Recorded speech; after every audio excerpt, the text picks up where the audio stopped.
Cie, harus lihat dulu. Tapi boleh dong ya, boleh ya.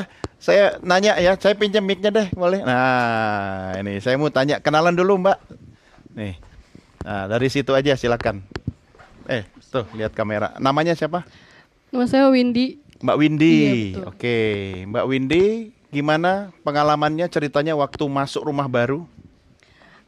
Alhamdulillah. Mm-mm. Alhamdulillah sih bagus ya. Eh, Lingkungannya juga bagus ya karena masih di Bogor mungkin ya kan masih Mm-mm. asri kan. Begitu perumahannya juga emang bagus desainnya juga sih. Gitu. Seneng ya? Seneng, alhamdulillah. Oke, tapi ini harus jujur nih, kondisi rumah waktu masuk pertama kali itu gimana? Maksud saya dindingnya, ya kan, atapnya, kadang-kadang kan ada retak-retak halus gitu. Ini gimana? Kalau istri biasanya jujur, Mas. Kalau retak sih ada, cuman kan kita langsung komplain itu langsung cepet sih ditanganin. Langsung Langsung ditangani dibenerin, cepet. iya betul. Oke, tapi hal-hal yang besar itu nggak ada ya? Alhamdulillah nggak ada. Hal-hal yang minor Aman. aja ya, Nggak kecil-kecil ada, ya. iya. Oke, selama hampir setengah tahun lebih ya menempati rumah baru, ada masalah nggak? Kalau masalah sih nggak ada sih Nggak sampai ya? saat ini alhamdulillah nggak ada. Oke, jadi Aman. seneng nih. Alhamdulillah seneng Oke, seneng sama rumahnya atau sama suaminya? sama rumah, suami juga. Asik. Aman pulang sampai rumah nanti, Mas. Oke, kasih tepuk tangan dulu buat Mbak Windy.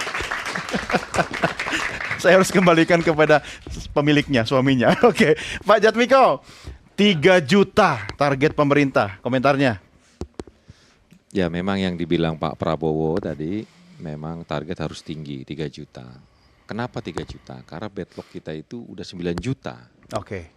Backlog kita 9 juta. Kalau target kita nggak tinggi semakin jauh backlog Iya, iya. kita. Pertumbuhan penduduknya juga semakin tinggi seperti itu. Makanya ini sudah prestasi. Tahun-tahun sebelumnya itu hanya untuk program FLPP, fasilitas, likuiditas, pembiayaan perumahan itu hanya 200 ribuan unit.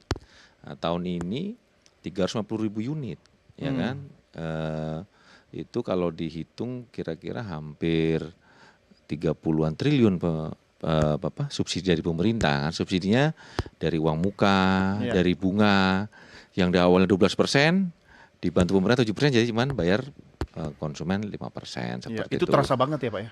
sangat Manfaatnya terasa bagi- manfaatnya. Jadi buat pengembang juga karena mudah ya akhirnya ya mencari calon pembeli, dan pembelinya juga nggak keberatan. Jadi karena kan selama ini kan ada rate pembiayaan itu dari gaji. Nah itu kalau terlalu mahal akhirnya banyak yang tidak bisa gitu mendapatkan rumah murah seperti Iya. itu. Tapi secara rasional menurut Anda target 3 juta rumah itu seperti apa? Jadi gini, kalau kita bagi 3 juta rumah itu kan bukan hanya rumah masyarakat menengah ke bawah, Mas. Ada juga menengah dan menengah atas. Nah, itu Oke. dihitungnya seperti itu. Ya kan? Nah, ini kan segmennya seperti itu segmennya. Jadi saya rasa dalam periode 5 tahun Pak Prabowo harusnya 3 juta itu bisa tercapai seperti itu. Sampai Ya, 2029 Anda itu yakin? yakin saya rasa, karena tadi itu yang program rumah murahnya aja saja itu sudah 350 ribu, belum menengahnya. Itu juga ada rumah sederhana yang tidak dapat bantuan bantuan fasilitas likuiditas, itu juga ada juga yang mandiri karena daerahnya juga tanahnya masih murah, bangunannya masih mungkin kalau di Jawa Tengah atau yang itu bisa masih tanpa bantuan pemerintah, bisa mungkin hanya bantuan dari perbankannya saja. Mungkin Jadi itu, menurut Pak. Anda realistis? Realistis, sangat realistis.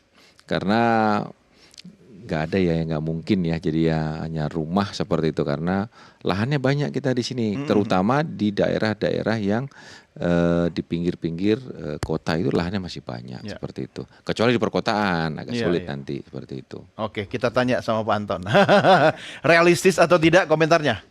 Oke, pertama-tama Mas Doni saya mesti koreksi dulu tadi. Mas Doni bilang yang acara kemarin itu bukan 25 ribu, tapi 26 ribu. 26 ribu ya. Jadi Oke. Pak Prabowo sendiri bilang ini lebih daripada target gitu kan. Ya, jadi kira-kira Yang kayak akad gitu. ya? Yang akad kemarin Ya, ya. oh. Jadi 26.000 bukan 25.000. Oke. Nah, mengenai 3 juta rumah, saya ingat waktu dulu pertama kali diundang ke acara Merah Putih, Mas Doni juga nanyain tuh. Respon saya cuma satu kata, Mas. Wow gitu. Wow, wow-nya ini sekarang tendensinya apa nih? Nah, makanya ya Karena tadi Anda benar Pak, 26.000 kan. Sebenarnya memang naskahnya 26.000, cuma saya nggak pakai kacamata. Udah ketahuan plus. Iya, iya. Jadi kalau kita lihat rencananya itu 3 juta, 2 juta pedesaan, 1 juta perkotaan. Ya saya bilang sih agak sulit. Karena memang kita berdasarkan historical pembangunan perumahan oleh pemerintah dan juga pasar properti di sini tuh kita nggak punya capacity untuk membangun 3 juta rumah. Oke. Karena kalau kita lihat belajar dari pengalaman pemerintahan Jokowi 10 tahun aja yang diklaim 1 1 juta per tahun itu menurut hitung-hitungan kita nggak sampai segitu, hanya 30%-nya. Makanya angkanya saya sering kali bilang sama teman-teman media nggak akan jauh-jauh dari angka FLPP. Maksudnya itu rumah baru. Iya, program pembangunan rumah baru ya kan buat mengatasi backlog itu yang diperlukan adalah rumah baru. Oke, bukan rumah lama yang renovasi itu nggak mengurangi backlog. Backlog itu kan angka yang diperlukan karena kebutuhan rumah yang orang yang nggak punya gitu. Jadi Iya. memang harus unit rumah baru. Sekarang 9 juta ya? Iya, makanya jadi kalau misalnya pemerintah punya program FLPP sekitar 200.000 ya angkanya nggak akan jauh-jauh situ. Paling ada tambahan dari pembangunan hunian yang dibangun oleh PUPR ya. Dulu PUPR, sekarang ada Kemenpora. Nah tadi Pak Sujatmiko bilang bahwa tahun ini 350.000. Rencananya tahun depan 700.000 ditambah dengan subsidi suku bunga dan yang lain-lain. Which is bagus kalau menurut kita. Jadi lebih kelihatan ada improvement dan juga lebih realistis dibanding kita ngomong 3 juta, Mas Doni. Jadi yang realistis itu angkanya berapa?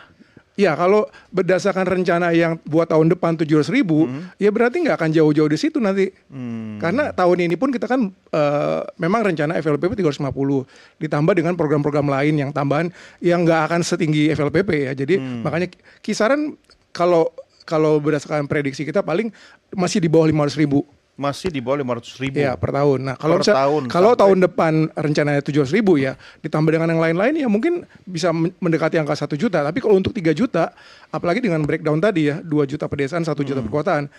Untuk yang program 1 juta perkotaan kan rencananya hunian vertikal itu juga sampai sekarang kan belum kelihatan. Walaupun kita tahu ada beberapa rencana yang sudah disiapkan dengan lokasi-lokasi tertentu yang udah diumumkan, tapi realisasinya kan belum, sampai sekarang belum ketahuan. Tapi kalau diakumulasikan sampai 2029 bisa tercapai 3 juta. Saya pikir kalau misalnya pemerintah serius dengan planning perencanaannya secara gradual mungkin bisa mencapai angka 3 juta itu. Tapi dalam waktu berapa tahun ya mungkin perlu waktu sampai 5 tahun buat bisa mencapai 3 juta per tahun. Karena lagi-lagi kalau misalnya ngomong backlog, mungkin backlognya lebih jauh Pak. Kalau saya pikir berapa tahun lalu aja kan kita udah berbicara mengenai 10 juta backlognya. Sekarang mungkin udah belasan. Nah, kalau kita pakai teori ya, setahun bisa 3 juta, kan hanya butuh 4 tahun buat nyelesain masalah perumahan. Tapi kita tahu sendiri, dari pemerintahan Orde Baru sampai sekarang, masalah perubahan nggak selesai-selesai. Iya, iya. Karena backlog malah makin tambah. Jadi, kalau hitung-hitung di atas kertas, sepertinya kayaknya 3 juta setahun dalam waktu 5 tahun bisa ngurangin Gampang. backlog. Tapi kenyataannya nggak seperti itu, jauh dari seperti Ya, dari kenapa hal itu. Anda tidak seoptimis Pak Jatmiko? Kita bukan masalah optimis apa nggak optimis, kita realistis aja gitu. Bahwa kebutuhan perumahan itu sangat besar. Dan memang banyak sekali masyarakat kita, apalagi sekarang kalau kita berbicara mengenai generasi milenial, Gen Z Iya, gitu Gen yang Z. sulit mendapatkan perumahan. Sehingga kan itu kan harusnya perlu ditolong. Tapi ditolong bukan dengan cara rencana-rencana yang bombastis, tapi rencana yang realistis. Kan soal akses ke banknya kan kadang yang jadi masalah kan? Ya. Ya, karena memang kita juga tahu banyak survei-survei mengatakan bahwa generasi muda, keluarga muda, Gen Y, Gen Z yang Nggak mau sulit beli rumah. mendapatkan itu satu hal. Itu ada juga. Preferensi mengenai bahwa mereka nggak terlalu menempatkan perumahan sebagai Iya. prioritas pertama. Karena mereka mungkin lebih pilih lifestyle, gadget, Iya, refleks ganti dan sebagainya. handphone Itu satu. Yang kedua, kenyataan juga bahwa banyak dari generasi muda itu yang nggak lolos seleksi bank, Iya. SLIK. Karena masalah apa pinjaman online segala macam gitu yang akhirnya ketika seleksi bank, nah itu jadi masalah sekali, Mas. Ya, itu perlu dibantu nggak? Harus dong. Harusnya Iya. ada penanganan pemerintah dari Sektor segala aspek. perbankannya dong.